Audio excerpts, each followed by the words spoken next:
Thanks for staying with us. You're still on to Good Morning Nigeria on the network service of the NTA. Just before we bring in our guest for our conversation on sustaining downward trend in inflation, let's take this background report by Timothy Yusuf. The National Bureau of Statistics (NBS) recently released inflation data showing a downward trend. According to the April 2025 Consumer Price Index report, the headline inflation rate eased to 23.71% from 24.23% in March 2025, representing a 0.52% decrease. Analysts say this downward trend is notable, especially considering the year-on-year basis, where the headline inflation rate was 9.99% lower than the rate recorded in April 2024, talking about 33.69%. Key highlights, according to experts for month-on-month inflation rate, indicates that the headline inflation rate in April 2025 was 1.86%, which is 2.04% lower than the rate recorded in March 2025 at 13.90%. And for year-on-year inflation rate, the headline inflation rate decreased in April 2025 compared to the same month in the preceding year, April 2024. Meanwhile, the Consumer Price Index rose to 119.52 in April 2025, reflecting a 2.18 increase from the preceding month. Sustaining the downward trend is now the way to go, according to many. To maintain this downward trend, the government and monetary authorities may consider monetary policy adjustments, fiscal policy measures, and supply-side policies. Experts believe that it's essential to monitor future inflation reports to determine if this trend continues and assess the effectiveness of any policies implemented. Let's now join our guests in the studio to further analyze the success story and efforts to be put in place towards sustaining it. It's Good Morning Nigeria on the NTA. Thank you, Timothy Yusuf, for the background report on sustaining downward trend in inflation. Now, seated in the studio this morning for our conversation is Dr. Ayo Anthony, Head, Prices Division, National Bureau of Statistics. Good morning. Thank you for It's good to see you again. He's a regular. Thank you. And also here is Dr. Emeka Okengo. He's a development economist, a regular too on Good Morning Nigeria. Good morning. It's good to see you. Good to be here. Thank you very much. Also joining us from our Kaduna studio is Professor Yushao Ango. He's the Professor of Finance and Entrepreneurship and Deputy Vice Chancellor Academics, Kaduna State University. Prof, good morning and welcome to the conversation this morning. Morning. Good morning, Nigerians. Thank you. Now let's kickstart this conversation with Dr. Ayo, because as I was coming to the studio this morning, because normally my friends, they will ask me, Oga, they go studio again? I said yes. So what are you talking about today? I said it's inflation. I said, waiting to inflation, it don't go down. So because they don't understand when we talk about downward trend in inflation. So you will probably need to explain when you say there is a downward trend in inflation. And besides that, what inspired the Bureau, to come up with this report in less than 3 months in view of his year that it took to launch the preceding report? It's okay. Thank you. Once again, I appreciate the NTA for inviting MBS to come and make some clarification. Now, one of the reasons why I honor this invitation is this issue you have just asked me now, and I'm happy to give a clarification. When MBS, or anytime MBS releases inflation rate and the inflation figure reduces compared to preceding months, that does not mean prices of goods and services are coming down. Because that is what the Yeah. guy was asking. Now, if you look at the report, I wasn't happy when I was looking at your report. That's what we call Consumer Price Index. The index of March was 117, approximately. That of April was 119, meaning that was 2 basis point increase. Now, what is the meaning of that 2 basis point increase? It means on the average, prices of goods and services are still going up by about 200 basis point percentage. That's the meaning. So meaning that prices, average price of goods and services are not coming down. Assuming the CPI of this month is less than preceding month, you will say average, I choose my word average prices of goods and services will be reported declining. Now, what is Consumer Price Index? It's an index that measures changes in prices. And when we say prices, not just one price of an item. If the price of rice comes down, that does not mean inflation in the economy is coming down. Because inflation is a macroeconomic variable that means persistence increase in general price level. And if it's the opposite, deflation, persistent decrease in general price. That persistent means not just a period, over time. General does not mean a single item, all goods and services. Now, what we reported in April, we said that inflation reduced from 24.23 and from 23 in March to 23.71 in April. What does this mean? It means that the rate at which prices are increasing or were increasing in April was less than the rate they were increasing in March. That is the meaning. So anytime you see a decline in inflation rate, that does not mean general price level are coming down. Yes, some are coming down, some are going up. That's what we call average. When we are collecting prices every month, you will observe some prices are coming down, some are going up. The ones that are coming down are negative change. The ones that are going on are what? Positive change. When you aggregate all the positive and negative, if at the end the average become positive, that means averagely on the average level, prices are what? Going up. When you aggregate the positive and the negative, and the index is what? Negative. It means on the average, prices are what? Coming down. So that is the meaning of declining inflation rate. That does not mean, like I listened to many reports within the week. Some station went to market. How much is Gary? They say Gary is still higher than last month. How much is Yam? Yam is higher than last month. In MBS, where do you get your figure from? I was just laughing where I sat down. So what are the main drivers? Okay. Please explain it to us. Now, break it down to my level so that I understand it too.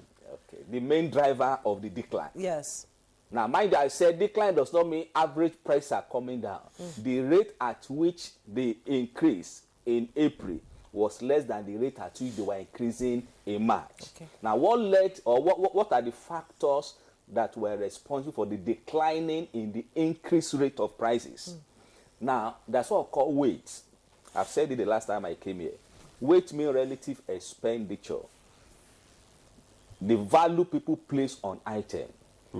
In Nigeria, because of our income level, many households spend almost more than 50% of their income on food. Yes.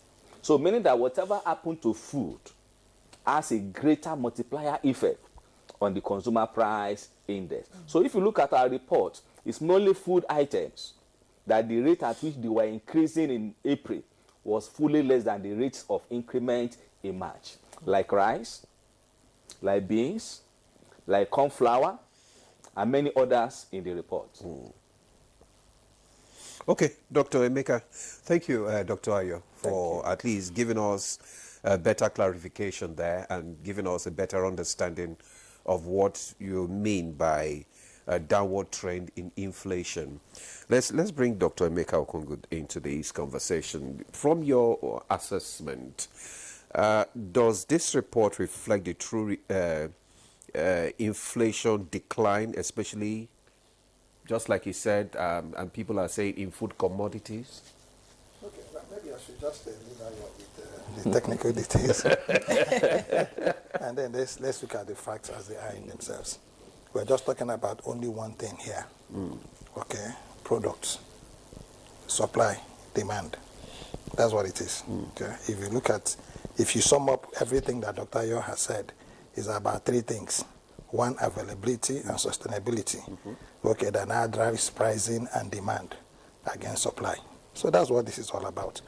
So if you're going to be looking at inflation, and that's when you ask the drivers, okay, one of them could be like everybody's reporting now, okay, India has pushed down the prices of rice. There is post-harvest maize and all that coming out. These are just two products, but they are very major. Now, the allied ones are the ones that are equally as important.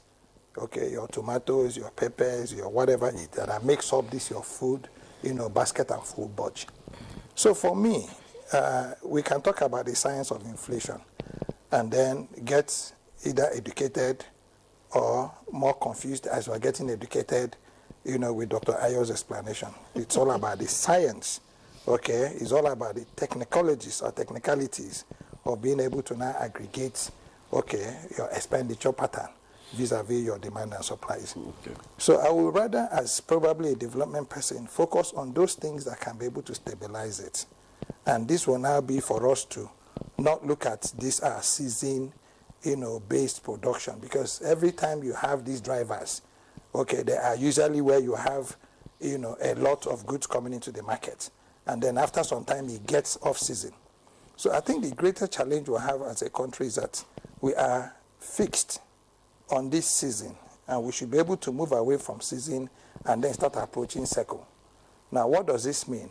It means that we should be able to have a system that makes it possible if our national demand for rice, for instance, is 100,000 tons. In off and on season, it must remain at 100,000 tons. Okay, so it is no longer now depending on farming to be able to produce the rice. It is now depending on technology to be able to, sustain that production. And then what does technology mean? Either you are producing more than you need for that season, and then you're now having storage like every other person does. I can tell you, most people who export rice won't export rice that is any day, maybe younger than 10 years. Some of them store this in as much as 5-6 years. And then they now have what they call their national strategic reserves. Okay. And it is against these reserves now, these volumes, that you now begin to now empty those silos for new ones to be able to come in. So that's what I'm saying to you, that what we're talking about here, for me, we can cut inflation, food inflation, at 0.1%. If in January you can buy a tuber of yam for 300 naira, and in May, which you're not farming, you're going back to the farm, you can buy it at 300 naira, and in December you can buy it at 300 naira. There won't be any need for any price, differences. That's one. Two, household incomes. Okay. Now, if you're also looking at what now drives what it is we're talking about, yes, we've talked about food, but food is no longer the king. Okay, it's no longer that goblin monster. You also now have energy costs. And if I'm talking about energy costs, you now have two broad kinds of energy costs. Now, your fuel costs, and then your electricity costs. Now, these are huge, and they're eating into, what you might call that household income. That Dr. Ayo had rightly said that over 50% is spent on food. But if you do a proper aggregation now, you might be shocked that just these two things will take 60% of your household income. So you are now also left with less than 30% to begin to now chase, products and goods that prices keep jumping at every point. So in looking at it from the back end, my view will be we can't keep discussing inflation rising and inflation, falling. We should be able to say productivity rising and productivity being sustained. And against that, we can now begin to talk about the CPI and then aggregating it against, household incomes. So trying to find stability, that's what you're trying to say now. Sustainability, not stability. Sustainability. Sustain it. Yeah, it's not stability, it's sustainability. And in creating sustainability, you must be able to have a clear understanding of needs. Okay, there has to be a very clear understanding, but that's not the role of the MBS. Okay, it's for the country to be able to have what we call a national compendium of its needs. How many tons of rice do we consume on a daily basis? Just like we've been able to get at one time that we're consuming 49 million liters of fuel on a daily basis. We should be able to know this is what we need: beans, rice, salt, this, that. And against that, now begin to build your volume. And it is against those volumes you now begin to build your strategic reserves. So at every point in time, I remember one time the president had ordered for some grains, I think 50,000 bags of grains or something, or tons of grains to be released. And then there was this: where are these grains? Are they really there to be released? Okay? Now, this is how you are able to create and sustain, the sustainability that I'm talking about. Okay. Quite interesting. Diverse views, sort of brings an understanding for lay people like us who do not understand the technical jargons of, the MBS report. Let's bring in Dr. Ishao Ango Professor Ishao Ango into this conversation. You've been listening to the guest in the studio, and we'd like to have your thoughts on, on the MBS. That MBS report that was just released and CPI report that was just, we begin to understand that the downward trend of inflation does not mean that the food items in the market will come down and other commodities that the ordinary and average Nigerian uses. So how significant is this for the average Nigerian to understand that though inflation has come down, food items in the market are still expensive, which is the basic needs of man?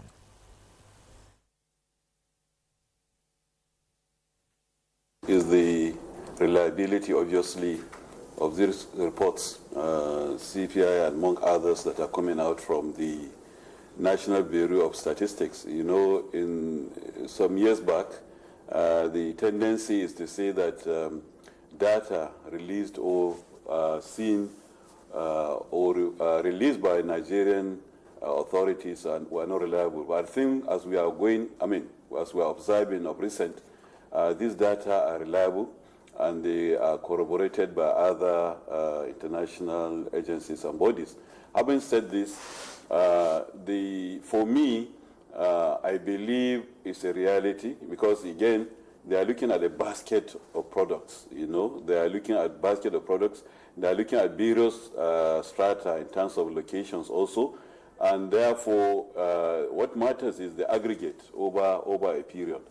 And going to the market and observing things, everybody will see that there is that gradual, if you like, reduction overall that is taking place. Of course, as has been stated, it doesn't mean that some products have not, or the prices or cost of some products or services did not increase during the period.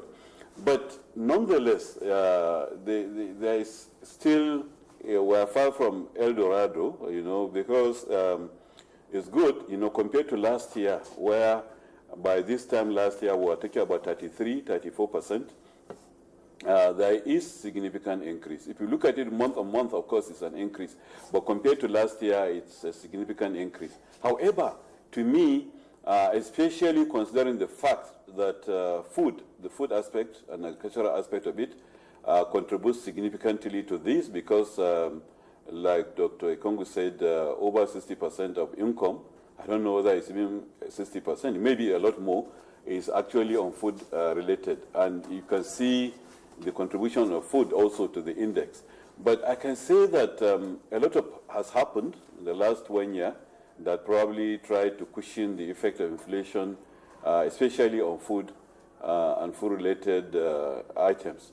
And that is the importation of food, especially wheat, corn, rice, that was allowed. That actually assisted in pushing down prices. Now, however, the concern to me is that a temporary solution or is it a permanent solution? That is something that is worthy of consideration. However, Certainly, there is a lot of improvement from last year to this year. Yes, in terms of, if you look at the African average, inflationary average, or our neighbors, we are still high up there, aside from Burundi, Malawi, and of course the champion, which is Zimbabwe. We are one of the highest. So that is, again, there is still more to do, but I think we are moving in the right direction. Okay, Prof, we are moving in the right direction, just like you said, that is not yet El Dorado. But I want to ask you, do you think government fiscal policy also has something to do with this downward trend? Absolutely. You know, both monetary and fiscal policies have impact directly on inflationary results. You know, fiscal policy, I mean, a lot of policies have been made by government, trying to improve revenue, trying to measure or manage the cost, and getting the best deal for every transaction. I think the decision, for example, you know, that was made to sell crude oil to local refiners in Naira was significant. It must have contributed. If you remember, despite the fact that we have this Dangote and the others that are producing NNPC, some of the refineries that have come back to production, yet some people were importing. But because they could not measure up, you know, they could not, because of this advantage that the local refiners have, which is they were buying these products in Naira, those decisions had impact directly on what happened. And on the other side, monetary policies, you know, in terms of interest rates, in terms of managing the amount of cash that is in the hands of the people, you know, through various measures by central bank also contributes significantly. So those are measures that impact always on the inflationary pressure. And I think here, by and large, we are trying to manage them correctly. Okay, thank you so much, Professor Ishao Ango from our Kaduna studio. We'll return to you for more insight into the topic. Let me return to the studio. Mr. Ayo Anthony is seated, the MBS man, I call him. So we're talking about policies now that has helped to curb inflation in Nigeria and bring it to the level that it is now. So do you believe that the current policies we're talking about are sufficient to maintain the downward trend, or are there new strategies that are needed to push it? It's okay, thank you. Let me talk as an economist. MBS, we are not in the school of analyzing our ways to collect prices, compute inflation, and release the results. But as an economist, yes. You see, doctor said something the other time. Inflation is a function of two major variables, the supply side and the demand side. The major factor responsible for inflation in Nigeria, I've said it in many forums, is the supply side. When supply is curtailed, and it's not equal to demand, definitely prices will go up. And inflation that is caused by supply side is not what you can solve in the short run, like demand. Central bank is trying with their monetary policy tools. But the problem I have with monetary policy is this: it has a limitation. In monetary economy, that's what I call liquidity trap. Liquidity trap is a situation or the point whereby interest rate has no impact, or money supply doesn't have effect on interest rate again. Now, central bank has been increasing monetary policy rates, which is the prime interest rate, just to mop up excess money, believing that what is pushing demand upward above supply is excess money. Flow. Where is that excess money? In economics, the solution to inflation is a function of the cause of that inflation. So inflation that is induced by excess money is the one monetary policy can solve by mopping up excess money, because excess money chasing fewer goods, price upturn. That is the inflation that monetary policy can solve. Okay. So as you keep on increasing monetary policy rates, as prices coming down, some school of thought say yes, if not because of this excess money being mopped up, the inflation will have been more than this. they are also correct. Another angle is this: central bank are also be involved in supply side sector by intervention. They were doing it before, maybe it wasn't efficient.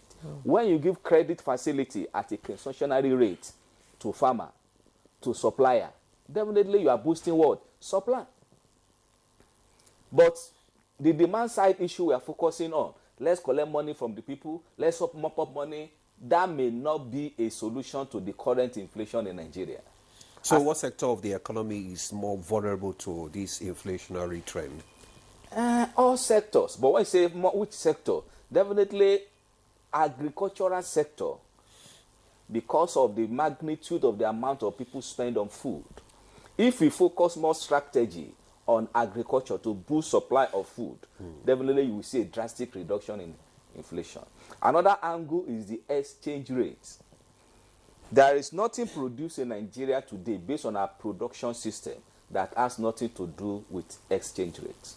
Most of our raw materials, all things being equal, are imported. Even the one produced in our farms? The input in the farm, some of them are they not imported? Cost is a function of input as well. So if those inputs have exchange rate element and the exchange rate is far higher, definitely inflation is there. We call it cost push inflation. So when the cost of production is increasing, every producer will transfer that additional cost to final consumer in form of increase in price. So when the cost structure is not inflationary friendly, it will cause what we call cost push inflation. So government also should look at the cost of production. As you said, that time, energy.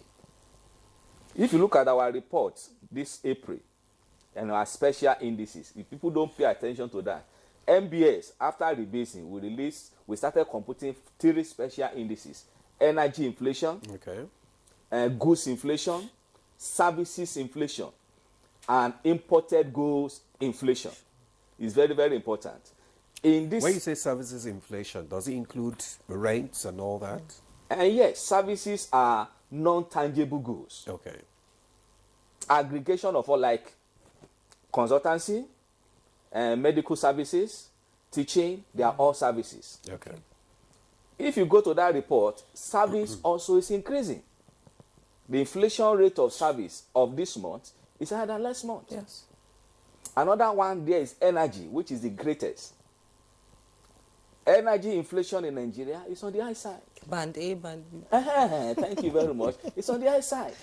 It is. So those are the factors. If you want to curb inflation in Nigeria, all the sector I mentioned now, the energy is a great sector you need to touch. Even service. Do you know that services inflation in Nigeria is going up? With all this POS, the new policy of central bank that make POS charges to go up, ATM charges to go up, is another factor that is pushing inflation in the service sector in Nigeria. Yes. Okay. All right. Thank you, Dr. Ayo. Dr. Emeka, how can supply chain disruption be managed, to sort of prevent inflationary spikes? It's like saying take the goat and tie it to a rope and use a rope and tie the goat. But we're still saying the same thing. It is all about volume that is sustainable, that creates value. That's what it is, if you want to disrupt. Okay? I'll just take a very simple, so I can give you a very base understanding of these services, inflation or increase in services charges that Dr. Ayo mentioned. You go to buy an electric bulb for 4,000, and you have an electrician that stays maybe 1 kilometer or 2 kilometers away from you. You'll be needing to pay him 12,000, okay, to come and change that bulb, because you'll be taking 4,000 to come for transportation, 4,000 to go back, plus your 4,000. That's 12,000, and you haven't paid him, any service charge. So if you're talking about disrupting something, you have to be very measured, you have to be very tailored, you have to have an understanding of it. And this is where, when you talk about the fiscal policies and what can happen using the fiscal, what's fiscal policy really? It's all about now you looking at that side that can be able to now support okay, your services sectors, your goods, your works, your what. Now, in generating or propagating or promulgating that policy is not enough if you're going to be disruptive. There's a policy for us, for instance, now to get 500,000 hectares of land under cultivation. That's the policy of government. But now, in trying to now walk the talk, okay, you now need to move into programs and actions. And this is where, that disruption that you asked me can begin to occur. And what will be the requirements? You'll be requiring to clear that land. I keep saying this, most times I'm given an opportunity. And in clearing that land, you'll be requiring to engage heavy-duty machinery that will be requiring diesel. Okay? Then you will need to also now deal, because 500,000 hectares of land is a large span of land. It will be crisscrossing, maybe states. It will be crisscrossing boundaries. You also be needing to take into consideration the prevailing security issues that we have, especially in our food belt, okay, which runs maybe from Adamawa, FCT, Kogi, Benue. That's where you have the food belt of Nigeria. And you also have a lot of insurgencies and insurgencies. So the security factor also has to be dealt with. Now, so it is one thing for you to say... Is that why we're having, for instance, Benue is one of the states that is even worse hit? Is it as a result of this insecurity? Well, I'm trying to just deal with the fiscal policy. So can I begin to now look at, the challenges you're going to be facing there? For Benue, it's for me a carrot and stick. Okay, I had met somebody who works with the governor, I think DG of one of the agencies, and I said to him, with my understanding of climate change and forced migration, there is nothing. Talk will not stop herds, livestock, from coming into the rainforest region. Nothing will stop it, except we are measured. And can I tell you how measured we can be, my brother? I think that Benue qualifies to become a major hub for forage production. And until we have a program that begins to treat those livestock on forced migration as refugee, both man and beast, and be able to now build integrators that can first and foremost, arrest that fleeing, you might not be able to stop, that forced migration. And of course, with this concomitant conflict, and now it is getting worse because there's now a mixture, okay, of the good, the bad, the ugly. Just like when the Boko Haram started, somebody has said that there are 3 Boko Harams now. There's the spiritual, there's the criminal, and then there's the political. Okay? Now, the spiritual were the people who actually believed, that something had gone wrong and they needed to take back their religion and their community. Then you had the people who now started, playing politics with it. And then you had the people who now, just like you have IPOP where I come from, you also had the people who genuinely felt that they needed to get their land back. And then you had criminals, and you now have politics going into it. I think that also has infiltrated this header farmer problem that we have. So to answer you directly, remember that we're talking about disruptions. Yeah. I think what we need to do in this country is that we need to be a little bit more dispassionate and kind in dealing with our national issues, especially those that are existential, that has to do with, destroying our national corporate image. If we had, like I told that DG, Benue State being a hub for the production of forage, commercial forage, and you had, integrators before you had ranches. Now, having this livestock, settled, because you say to people, take your livestock, take it to where? You say people, head your livestock, head it where? Feed your livestock, feed it with what? Keep your livestock, keep it where? Because where they're coming from is a desert. There's no life there anymore. Now, so if you're going to be helping, please, I'm not also encouraging that people go into people's lands and forcibly take it over and kill them. No.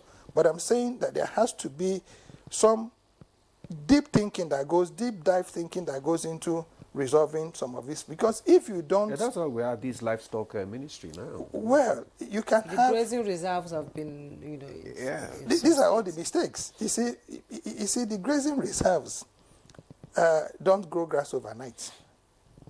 And I can tell you, if you have 24 million livestock Hajia like we have, they'll be requiring, please try to fact check this, a minimum of 500,000 tons of forage, maybe on a monthly or bi-monthly basis. So where are you going to be getting that from if you're not having a deliberate program to be able to produce it? And again, remember that ministries, if my understanding is right, are supposed to be regulators. What the ministries are supposed to do is to create that administrative and regulatory oversight that can now begin to encourage the private sector to do this. So if you're going to be doing forage, you're going to be doing forage on a purely commercial basis. And I can tell you for free, I'm involved in it. At one time I had an MOU with ABU's area to commercialize forage. They have an institute there called NAPRI that had produced or researched on 37 different species of forage that could be grown commercially. We're not doing any here, but that's not what we're talking about today.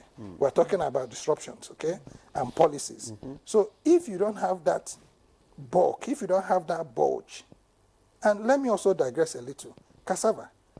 A lot of people see cattle eating cassava. Cassava is one staple that keeps cattle healthy from the mouth and foot disease to so many other things. So there might also be a deliberate attempt for those cassava to be pulled up because of some, medicinal reasons for that cattle. Because a lot of these cattle, where especially now it's raining, they eat a lot of these grasses that make them to begin to purge, that make them very sick. The veterinary services are not very available in those bushes, and they make do with what best they have. But if you had a program where you had cassava in commercial cultivation, you had cassava, and cassava can grow everywhere, including Borno, okay? And then cassava peels, which makes about 55% of the waste from cassava, is actually one of the greatest additives for livestock feed. You compound cassava peels with soya beans, you will be shocked at how large and fat your cattle can get. So these distortions you're talking about, Demola, has to be measured. You don't wish it, you work it. And that's, I think, where we'll have a problem. Okay. All right. Okay, Dr. Emeka, thank you so much. Before we go to Professor Isha Ongo in Kaduna, I want to remind our viewers that the phone number for you to contribute to this conversation is on your screen. Please send in your contribution so that we understand that Nigerians are beginning to understand how this inflation thing works. We'll be expecting your response. And let's return to Professor Ishao Ango in Kaduna. He's a professor of finance and entrepreneurship. Professor Dr. Okwengo has explained some of the threats to sustaining inflation rates in Nigeria.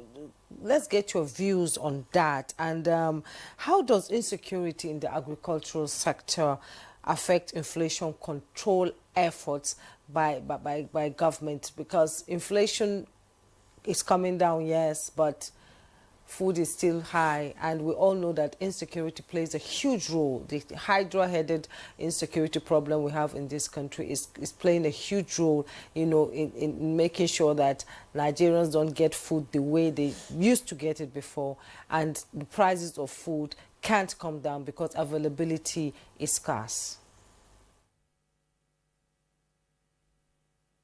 Thank you very much. Let me start from the submission of Dr. Kwengu.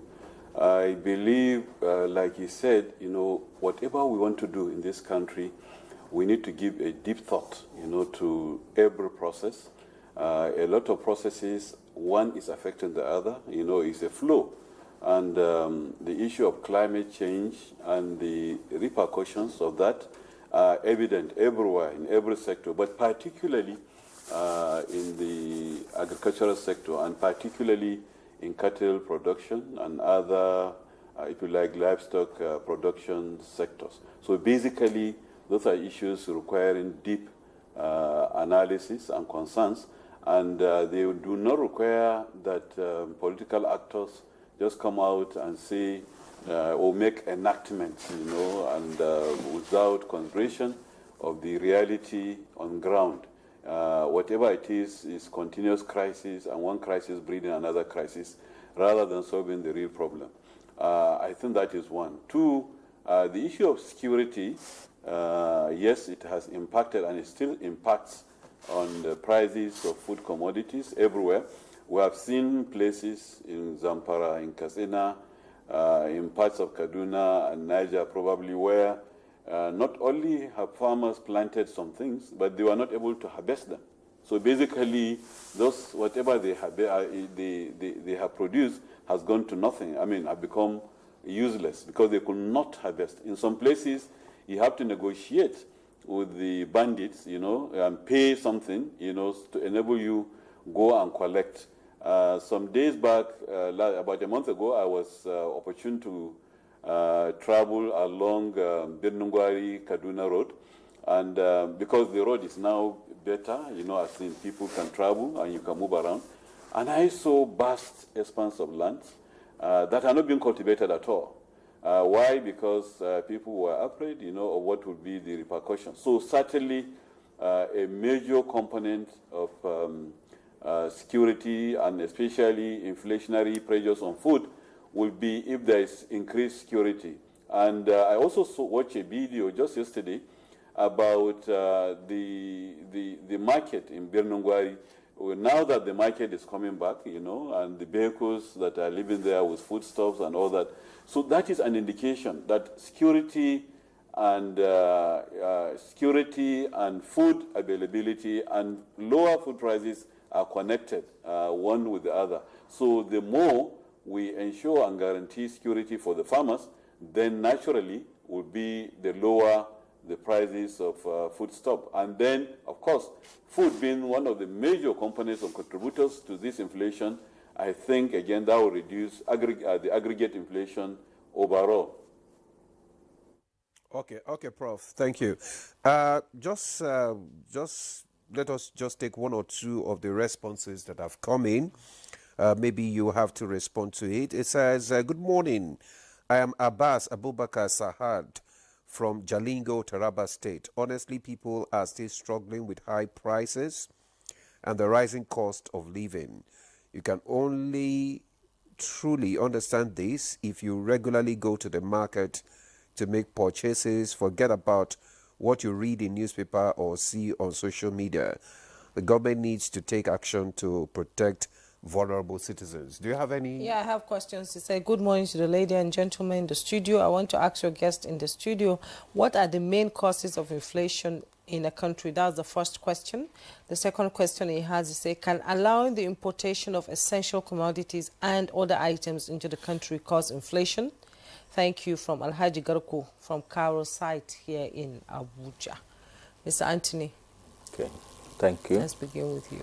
Can importation of essential goods, commodities and other items into the country cause inflation? That's what he's asking. It can cause inflation if where the goods are coming from are inflated countries as well. We call it imported inflation. If you import goods from a country that is suffering from inflation. Countries like? I don't want to mention. But if you import food from countries that the inflation rate is higher than Nigeria, maybe Ghana, maybe Cote d'Ivoire, and you bring it to Nigeria as a business person, you will like to sell at a price that is above the break-even price, so that you can make what? Profit. So that is it. But if you want to reduce inflation in Nigeria via importation, definitely two variables are involved. The exchange rate. Is the exchange rate favorable? Number two, how much is the price of that thing in the country you are bringing it from? If it's lower than the price in Nigeria at purchasing power parity level, definitely it will solve inflation. Yes. Like the rice we are talking about now, being imported from India and thereabouts. The cost of production maybe there is very, very low. So maybe that's why bringing it to Nigeria, importer can easily sell it below the Nigeria produced price rise. So it can solve inflation, but it depends on two things. What is the price of that item in that country? Then what is the exchange rate talking about? Then the first question again. What are the main causes of inflation in a country? We have all discussed the major Yeah, we've causes of just discussed inflation. it, yes. Supply rigidity, insecurity, exchange rate higher than the normal, what it ought to be. So these are the factors causing inflation in Nigeria. Okay, for me, what we need to take into consideration is the after effects of what we call import dependence. It is usually if it is import substitution. But what I think I see here is import dependence, and that's where the danger is. He also has a capacity to wipe out, your capacity to engage people meaningfully. Because this is where it got us where we are today. The subcontracting model that we took, in building our industrial process, supported by what they call valorization in economics, is what brought us to where we are today. We call it the import substitution model. And that substitution is supposed to be, you are importing your shortfall. Okay, but what we are doing now is that, and I like that word, essential. The moment you give your essential, what is essential? You must have, you must do, into the hands of another person. It's a very major weapon of emasculation. Anybody who feeds you controls you. Okay, one of the major instruments that they used in ending the Biafran War very quickly was starvation. That's simple. One of the things also used in the German War was starvation. In fact, at one time, cannibalism, got introduced into it. People must eat, so food is very, very critical. And Even in Gaza, yesterday I was watching on CNN. Beautiful. Anybody who can't, any country that can't feed itself is not a country that is worth it. But whatever country you want to talk about, I want to see that country that has 85 million hectares of land that is not challenged by anything. No hurricanes, no cyclones, no earthquakes. This is what we have in Nigeria. 84 million. Less than 0.5% under commercial, cultivation. So we don't have any reason as a country, not to be able to produce our essentials if we do the right thing. So it's two things that I think the challenge is. One, everybody thinks that the farmer is that person who carries hoe, his two wives are in front, he's carrying a knife, and then tying one little thing around his waist, and he's walking into the bush. I am a farmer. And I've done something that I've preached. I am harvesting cassava from bags in my farm. As I live here, I am going to my farm to go and plant in those bags my soya beans, dressed as I am. Usually when I go to the farm, I like to wear white dresses. So if we don't change that concept. Wear white dresses. Yes, that's what I wear to go, because all I need to do is to wash my hands. Okay, because... I don't need to start digging up the soil. Okay, and this is what these guys who are supplying these things to us are doing. And this is what we are trying to, show clearly. 2 years ago, we went through this ICRC fake process, which is very, very hard, to get a fake approval to start growing cassava all over Nigeria. Today, that project hasn't taken off. But it's not stopping us from showing to people that this can be done. You can plant these yams in your house. Dr. Oju can have some, 2, 3, 4, 5 bags. You can have any, you can have some. And then we begin to now build this bulge. Because remember that the critical factor is that your midstream industries cannot operate except they have the minimum volumes. So that 1 kg produced by 10,000 people gives you 10,000 kg that can be able to support a cottage industry to now begin to process. Then the cost of energy, the cost of storage, the cost of packaging is there. You now have these things, saved over a period of time. Like I said, the major challenge we have is that we are still dealing with food production at the level of, that subsistence farmer. We are not thinking large. We are not thinking our population, has been very, very critical to, getting us to be food secure. So I'm totally against, no matter how how good it sounds. Ukraine sits on about 54 million hectares of land, the whole of Ukraine, if I get my statistics right, and they are supplying the whole world with grains, including dear Nigeria. The way you come from, that belt, the Borno belt you come from, can grow red wheat, which is one of the best, organic wheats in the world. Yes, Lectured Research Institute were doing it before insurgency came. So why should I speak anymore? Yeah. Look at Kaduna. From here to Kaduna is 240 kilometers of flat land. The Gurara water project is on that express road.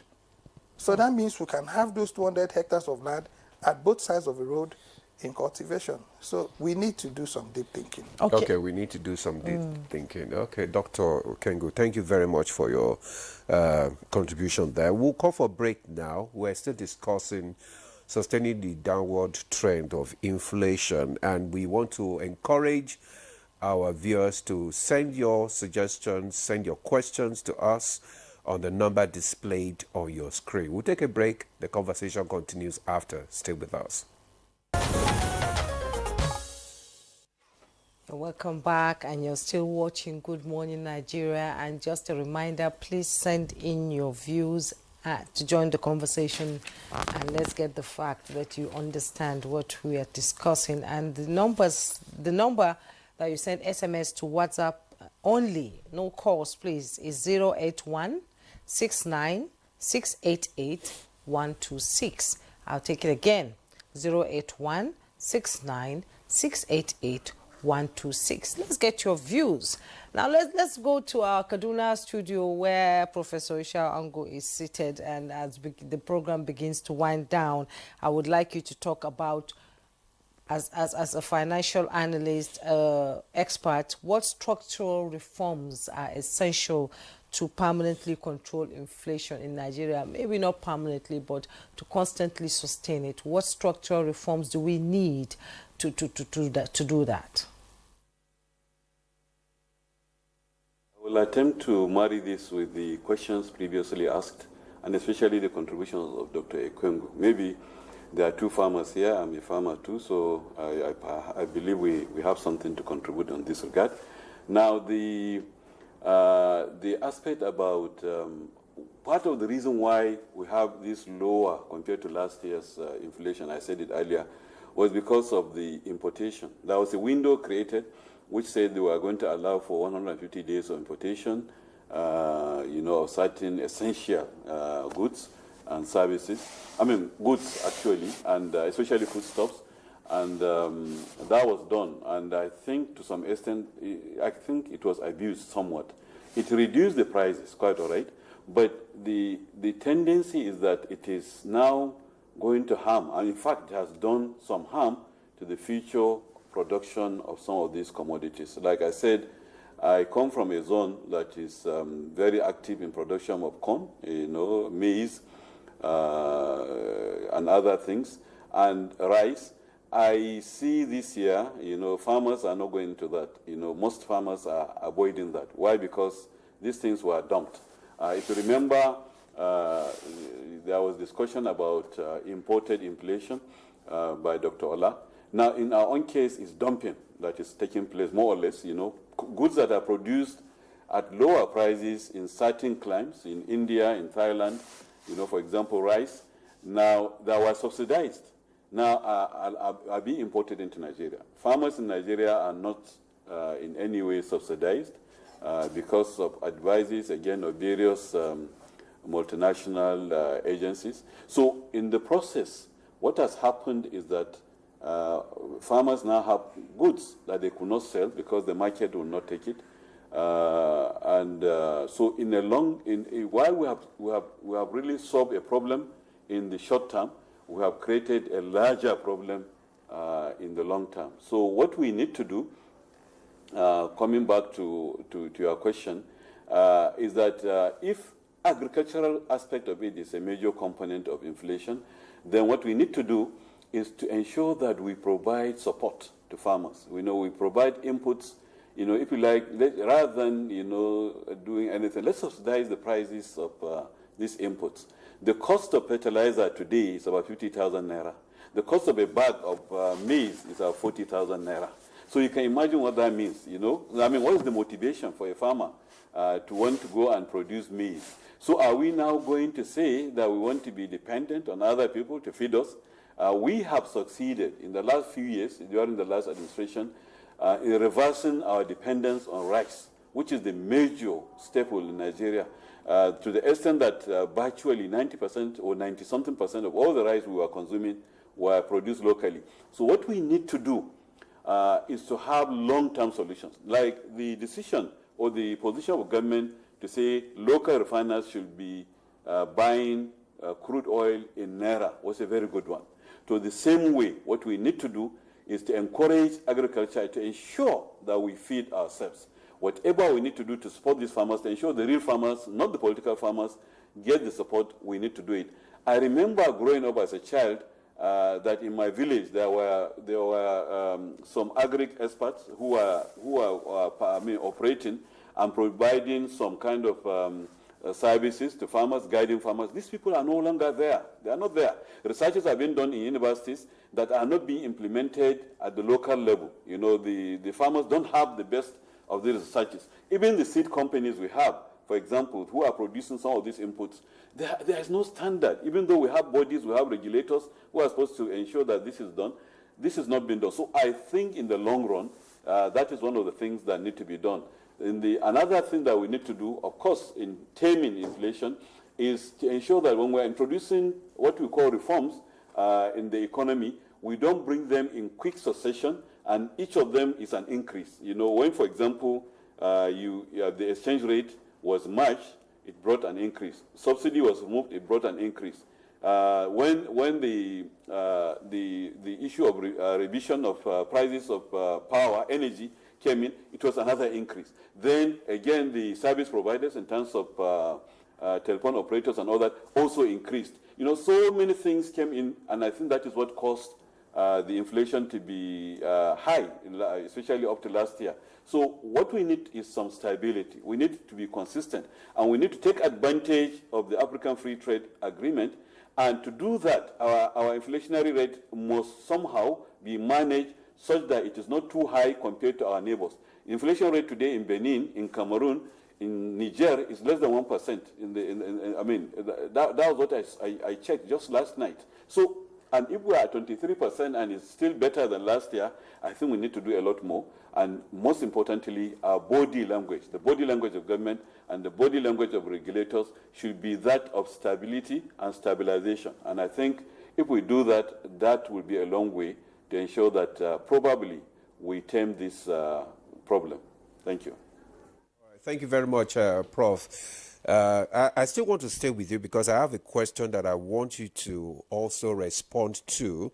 And this one says, what indicators should policymakers monitor to predict potential inflationary trends? This is from Patrick Alade, Abuja. He said, what indicators should policymakers monitor to predict potential inflationary trends? Like has been stated earlier also, again, either it's demand pulled or cost push. So indicators are clear when you have, so for example, issues of supply gap. Then wherever there is a supply gap, you know there is going to be a major problem. So those gaps have to be closed. Last year, when the prices were high, government said release 46,000, I think, or 49,000 tons. And we know that in the National Reserve there wasn't anything left. I mean, so basically building reserves, ensuring that we build a reasonable reserve, just like any serious country will do, will help, you know, to ensure that we stabilize. So reducing these gaps will help. You know, government and everybody should monitor, you know, wherever there is a supply problem, I think that needs to be closed. Thank you very much, Prof. The supply problem gap should be closed. Should be closed. You have a question for Dr. Ayo? Yeah, Dr. Ayo, I have a question, but I think it has been addressed, but maybe he really wants to, maybe he was not watching the program at the beginning. Greg from Abuja says, what is the impact of insecurity in escalating or reducing the inflationary trend in Nigeria? The impact is statistically significant. Okay. So if you don't curb insecurity, definitely farm produce will not be high to reduce the supply pressure. So the best thing is to curb insecurity so that farmers can go to farm, access their farm produce, and bring to the market. Okay, what is your inflation forecast for the next 12 to 18 months? That is, if you have an idea of how it's going to be, let's have your forecast. In MBS, we don't build model. Okay. We just go out to collect the actual and give you the actual data. But as an economist, if all the variables that determine the current inflationary figure continues, when I say variable, government expenditure, the level of monetary policy rate, the current relative stability in exchange rate, the relative security now, if all these variables continue like this, inflation should be moderating gradually, all things being equal. And it's also a function of the decision of central bank today. The Monetary Policy Committee will be meeting today. We don't know how those parameters, either they will be increased or held constant. So the inflation figure is also depending on the decision of monetary authority.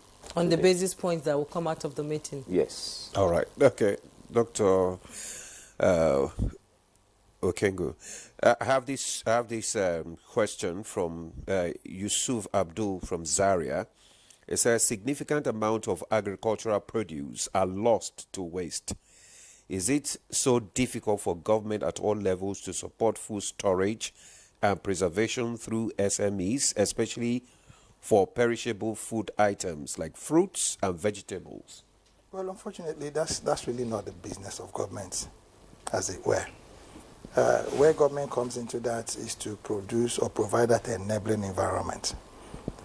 That's where you now build that circle, that synergy, okay, of aggregating your small, mid, large, and then tying them into your midstream, okay, tying them into those processors that now begin to now take it, into the market.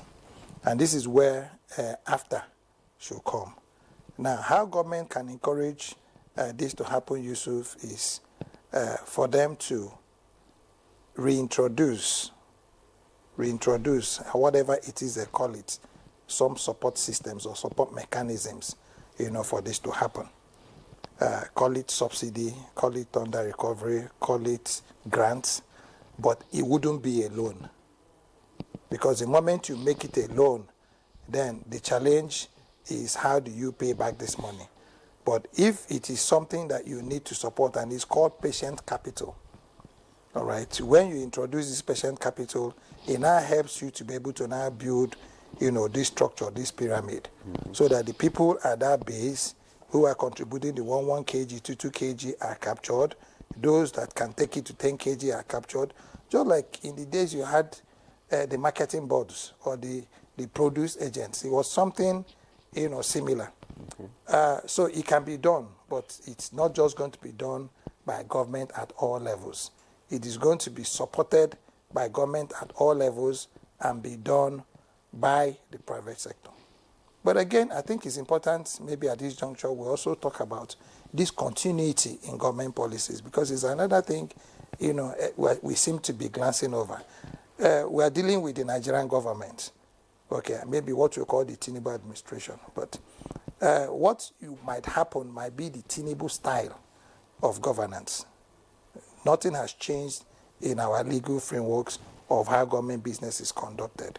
So what that means is that decisions that were taken 10, 15 years ago, okay, are still binding on government, especially when they were taken and entered into using legal instruments. So for my opinion would be that there might be need, especially for us to look at the issue. I've looked at MBS. We should also look at ICRC. Because ICRC is another very critical government agency that is doing a lot of work, okay, to be able to build the synergy that Yusuf, I'm trying to explain to Yusuf. Now, ICSC, from my last check, in the last 8 years or so, had entered or approved based on their no objection, over 100 and something, partnerships agreement, fake approvals have been issued that are creating either concessions or private, public partnerships. I think we should take a little, look into those things. Now, do they end with the last administration? If this administration now issues, those fake approvals and they leave, is that the end of that program? Should it be the end of that program?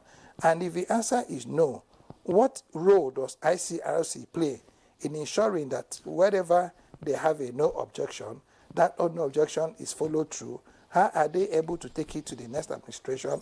And how do we now, implement it as a continuous, program? I think that will also be very, very critical for us to build this, deep thinking that all of us seem to be, agreed upon. Yes, like you said, deep thinking. Yes. Everybody has to think deep to find solutions to whatever is happening in this country so that the average Nigerian can be able to understand and enjoy their lives. Now, let's go to Professor Ishao Ango in Kaduna, talking about resilience, against external shocks that often reverse inflation gains, like oil price swings, currency fluctuations that continue to hit our country, and then the inflation rates continue to go up. How can we, as a nation, build resilience against these external shocks? I think what we need for this country, given our population, is to do what others have done with their populations. The largest population, the countries with the largest populations are India and China, for example.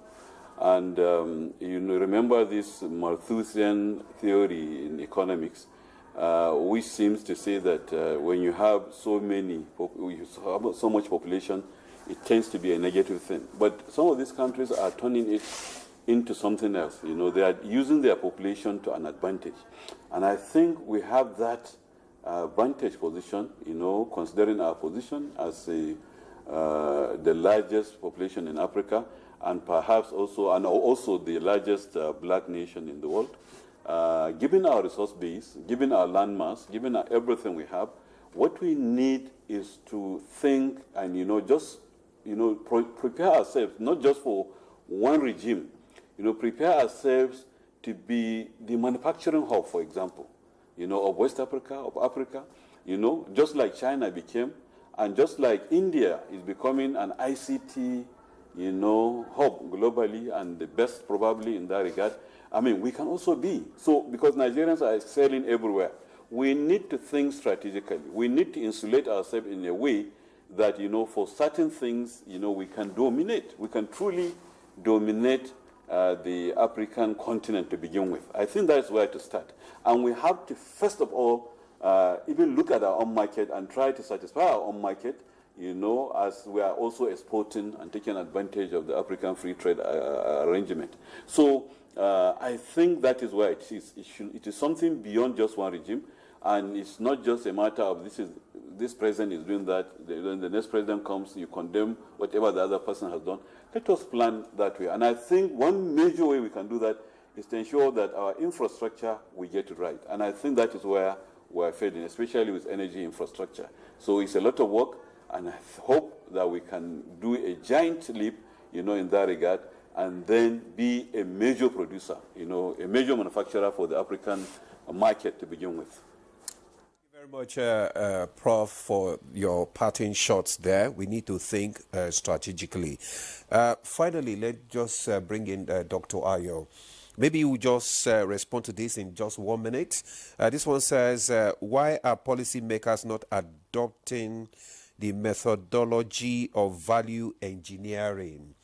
It said value engineering is one proven means of achieving cost effectiveness and profit maximization without necessarily increasing prices of goods or services in the face of persistent inflation. To sustain the downward trend of inflation, value engineering is quite important. Thank you.